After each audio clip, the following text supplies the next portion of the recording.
चीन भारत में घुसा तो वापस पिटकर लौटा। चीन के 300 सैनिकों ने भारत में घुसपैठ की कोशिश की तो भारत ने भी जमीन पर जवान और आसमान में लड़ाकू विमान दौड़ा दिए। चीन ने एक कदम उठाया तो भारत ने 10 कदम उठा लिए। लेकिन अब इन सभी के बीच कई देशों ने भारत को लेकर एक बड़ा ऐलान कर दिया है। इन देशों का ऐलान चीन के लिए मुश्किलें खड़ी कर सकता है। यह ऐलान जिस समय पर किया गया है उसके कई बड़े मायने हैं। इधर भारत ने चीन को धोया तो उधर संयुक्त राष्ट्र सुरक्षा परिषद में 5 शक्तिशाली देशों ने भारत के पक्ष में बयान दे दिया।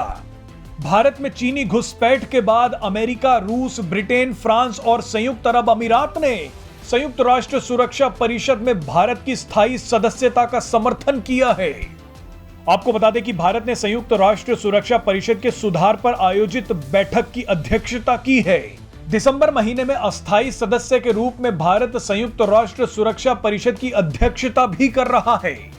इसी बैठक के दौरान ब्रिटेन, फ्रांस और संयुक्त अरब अमीरात ने भारत के समर्थन में बयान दे दिया है। अमेरिका और रूस कुछ ही दिन पहले भारत की परमानेंट सीट का समर्थन कर चुके हैं। रूस के विदेश मंत्री सर्गेई लावरोव ने कुछ दिन पहले भारत की जमकर तारीफ की थी। उन्होंने कहा था कि भारत आर्थिक विकास के लिहाज से दुनिया के प्रमुख देशों में शामिल है और संयुक्त राष्ट्र सुरक्षा परिषद में भारत को स्थायी सदस्य बनना ही चाहिए। हालांकि यहां भी चीन भारत के खिलाफ एक दांव खेलने की तैयारी में लग गया है।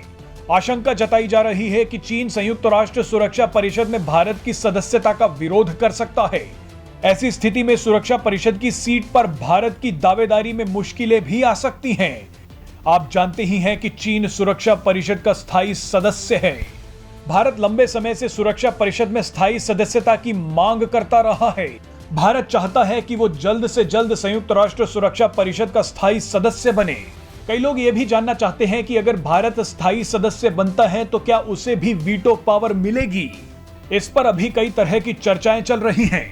आपको बता दें कि भारत के साथ साथ ब्राजील, जर्मनी और जापान को भी संयुक्त राष्ट्र सुरक्षा परिषद का स्थायी सदस्य चुनने की बात की जा रही है। कुछ समय पहले यह खबर आई थी कि भारत, ब्राजील, जर्मनी और जापान ने कहा है कि अगर उन्हें संयुक्त राष्ट्र सुरक्षा परिषद में परमानेंट सीट मिलती है तो वो 15 साल के लिए वीटो पावर का इस्तेमाल नहीं करेंगे, क्योंकि अमेरिका और चीन जैसे देश दूसरे देशों को वीटो पावर देने में घबराते हैं। इन देशों को लगता है कि अगर भारत को स्थायी सदस्य बनते ही वीटो पावर दे दी गई तो भारत कई ऐसे बड़े फैसले ले सकता है जो चीन और अमेरिका को परेशान कर सकते हैं।